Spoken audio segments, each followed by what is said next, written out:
아빠를 몰아내네. 왜 이렇게 세? 왜 이렇게 세? 1등이야?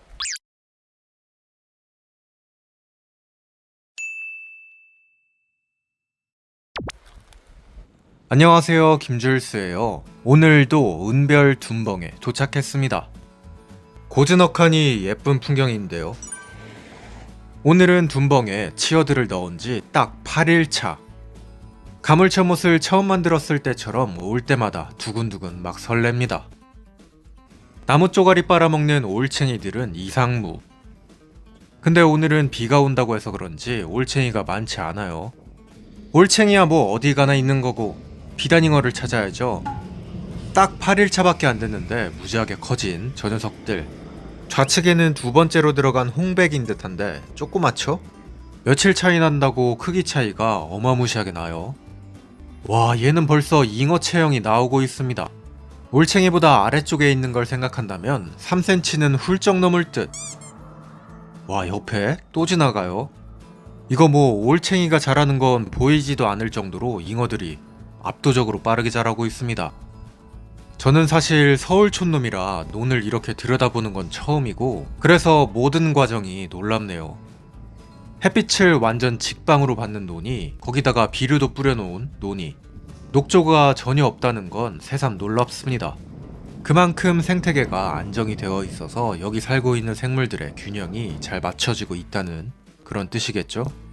참 알면 알수록 신기한 자연의 세계. 자, 오늘은 사실 요걸 보수하러 온 건데요. 어제는 물 빠지는 걸 보고 급하게 해놨습니다. 여기 원래 물 빠지는 곳이 있다는 걸 이장님도 모르고 계셨더라고요. 고추대를 박아놓고 이중으로 막아놨습니다. 장마 전후로 해서 한 번 더 보수를 하면 될 것 같은데 그때쯤 되면 아마 비단잉어가 엄청 자라있겠죠? 구독, 좋아요 한 번씩 눌러주세요. 보수는 끝냈고 계속해서 물고기들을 찾아봅니다. 이 녀석들의 신기한 특징을 발견했는데요. 혹시 눈치채셨나요? 대부분의 비단잉어 치어들이 둔벙과 논의 경계 사이에 위치해 있습니다. 아무래도 용존 산소량이나 먹이의 양, 먹이의 종류 같은 게 영향을 끼치는 게 아닐까 그렇게 의심을 해봅니다. 그리고 깊어지는 곳으로 쉽게 도망을 칠 수도 있을 거고요. 네, 여기 보시면 난 아무리 봐도 없어. 여기 보시면 응. 노란 거 지나다녀요. 노란 거. 노란 거? 한 이 정도 돼요. 그 정도 벌써 컸어. 저쪽에 많다. 저쪽에. 아, 저기 노란 거 보인다. 네네네. 저기죠? 네네네. 뭐 저렇게 컸어 벌써? 네네. 엄청 빨리 컸어요. 어머, 빨리 컸네. 저쪽 두 마리, 세 저쪽- 마리, 네 마리. 네, 가외 쪽에 많아요. 가외 쪽에. 여기 있다. 저 노란 거. 여기 앞에도 있고. 여기도 있고. 네, 엄청 큰 거예요. 아유, 먼지 아, 같은 게. 먼지 같은 게 컸어. 네. 어우, 많이 컸는데. 저 네, 보이는데. 엄청 빠르죠. 엄청 큰데 뭐. 이름은 꼰져줘야 되는 거 아닌가? 뭐요? 이런 거. 개구리밥이요? 여기가 개구리밥이야? 아, 네. 아니요. 안 건져줘도 돼요. 안 걸리네. 어이 근데 비가 오네요. 빨리 하고 가야겠는데요. 저기 두 마리 보이죠? 와, 근데 정말 많이 컸습니다.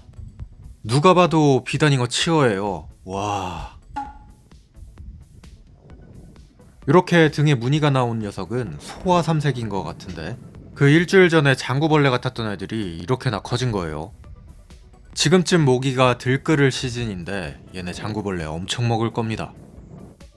혹시나 해서 사료를 좀 뿌려봤는데 올챙이만 잔뜩 몰리고 비단잉어는 반응이 없습니다. 하긴 뭐 주변에 생먹이가 넘쳐나는데 사료에 관심을 가질 리가 없죠.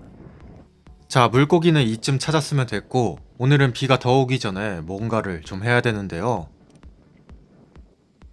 논에 가득한 물을 한 바가지 떠갑니다. 뿐만 아니라 논흙도 좀 주워갈게요. 이렇게 한 바가지 완성.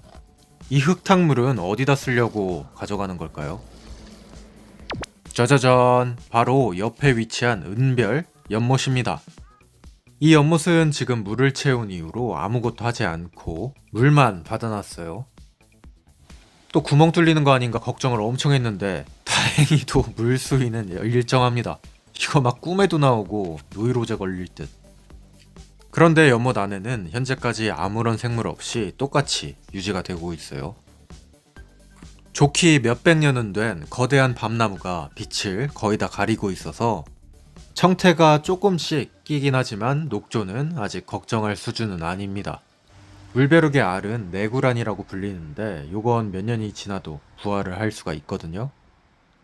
근데 아직까지는 물벼룩의 움직임이 크게 보이진 않네요. 생물들도 당연히 없고요. 개구리알 정도는 있을까 했는데 개구리알도 없는 건 좀 의외입니다. 아마 주변부에 논이 많아서 그렇겠죠? 그렇지만 물의 색깔은 조금씩 초록색으로 바뀌어가는 중.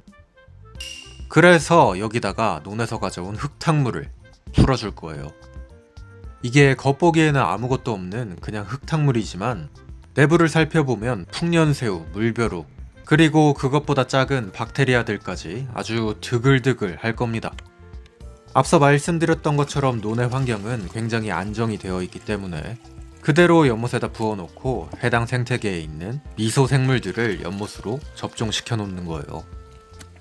이렇게 되면 날씨와 환경이 바뀜에 따라 연못 내에도 논과 유사한 생태계가 생길 겁니다. 원래는 가물치연못에 국물을 좀 퍼오려고 했는데 그것보다 이게 낫겠더라고요. 자, 이렇게 은별 연못에도 접종 완료. 아픈 기억이 있는 연못이기 때문에 이 연못은 천천히 진행할 겁니다. 아참, 이 연못은 이렇게 찾아보시면 돼요. 널찍한 캠핑존을 가지고 있습니다. 자, 그렇게 접종을 마치고 황금 비단잉어의 치어들이 있는 가물치 연못으로 왔는데요. 와, 얘네는 크기가 하나도 안 커졌네. 아까 보셨던 딱 그 사이즈죠? 그 조그만했던 애들이 이 사이즈가 될 때까지 얘네들은 뭐 크질 않았어요.